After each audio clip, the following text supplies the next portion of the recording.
নিৰ্বাচনৰ পূৰ্বে হঠাৎ সক্ৰিয় বদৰুদ্দিন আজমল এবাৰ প্ৰিয় শিল্পী জুবিন গাৰ্গৰ নামতো ৰাজনীতি আৰম্ভ এআইডিএফৰ নেতাগৰাকীৰ প্ৰিয় শিল্পী জুবিন গাৰ্গৰ মৃত্যুৰ প্ৰসংগ 2024ত আজমলৰ বাবে হ'ব নিৰ্বাচনী ইস্যু আজি সংবাদমেল সম্বোধন কৰি 2024ত নিজকে দলৰ ষ্টাৰ কেম্পেইনাৰ বুলি উল্লেখ কৰে আজমলে অৱশ্যে নিৰ্বাচনী ইস্যু সন্দৰ্ভত দলীয় মঞ্চত আলোচনা হ'ব বুলি উল্লেখ কৰিলেও ব্যক্তিগতভাৱে নিৰ্বাচনী ইস্যু কি হ'ব সেই কথা সদৰি কৰিলে এআইডিএফৰ নেতাগৰাকীয়ে প্ৰথমে উল্লেখ কৰিলে জুবিন গাৰ্গৰ মৃত্যুৰ প্ৰসংগ প্ৰিয় শিল্পী জুবিন গাৰ্গৰ মৃত্যুৰ প্ৰসংগ 2024ত আজমলৰ বাবে হ'ব নিৰ্বাচনী ইস্যু জুবিন গাৰ্গৰ পৰিয়াললৈ সমবেদনা জ্ঞাপন কৰি সংবাদমেলতে কান্দিলে আজমলে ইফালে উচ্ছেদৰ প্ৰসংগত মুখ্যমন্ত্ৰীক কঠোৰ সমালোচনা বদৰুদ্দিন আজমলৰ সংখ্যাগুৰু লোকক সুখী কৰিবলৈ মুখ্যমন্ত্ৰীয়ে সংখ্যালঘিষ্ঠক অপমান কৰাৰ অভিযোগ তুলিলে আজমলে আনকি জাতিৰ ওপৰত শত্ৰুতা কৰিব নালাগে বুলিও মুখ্যমন্ত্ৰীক সমালোচনা কৰে বদৰুদ্দিন আজমলে श्रीमान विधायक जॉब दी मानी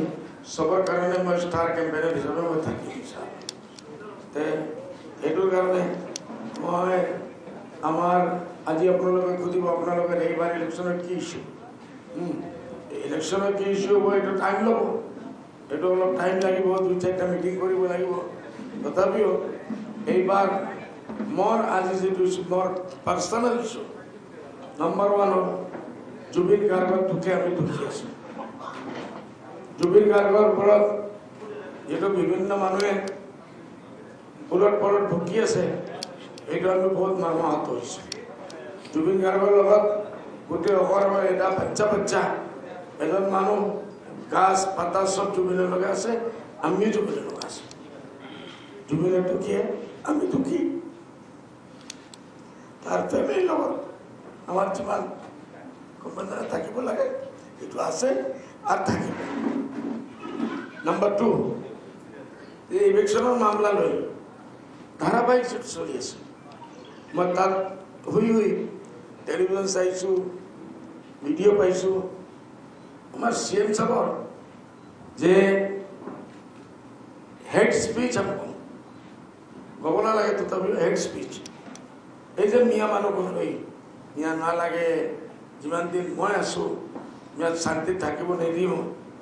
আরে মিয়া উপৰলৈ পয়দা কৰিছে উপৰলৈ কি আপুনি ৰাখিব আপুনি যে কিমান দিন আছে এটো চিন্তা কৰক মিয়া চিন্তা কৰিব নালাগে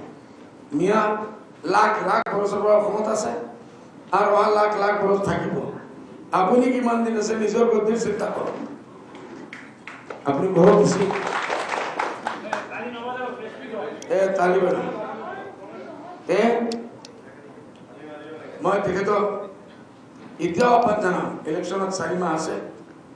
আপুনি মেজৰিটি মানুহক খুশ কৰাৰ কাৰণে মাইনৰিটি মানুহক বেইজ্জতি কৰি আছে অপমান কৰি আছে এই মানুহবিলাকৰ ভোট ঘৰত এতিয়াও আপোনাৰ চিনাকি হিচাপে বহিছে এই মিয়াগৰৰ লগত খাইছে মিয়াগৰৰ নাম মাটি আপোনাৰ নুন ইনাম এইটো আপোনাৰ সল্ট নুন কি কয় নিমখ আপোনাৰ পেটত আছে ইমান জলদি পাহৰিব নালাগে দুনিয়া বদলিব পাৰে কালি যদি আপুনি কোনো উল্টা পাল্টা পলিটিক্যাল স্ট্যান্ড ল'ব লাগে হ'ব পাৰে এই মিয়া সকলে আপোনাৰ কাৰণে কাম আহিব ইমান দেশ দুশ্মনী এটা জাতিৰ ওপৰত কৰিব নালাগে এটা জাতিৰ ইমান নিচে গৈ অপমান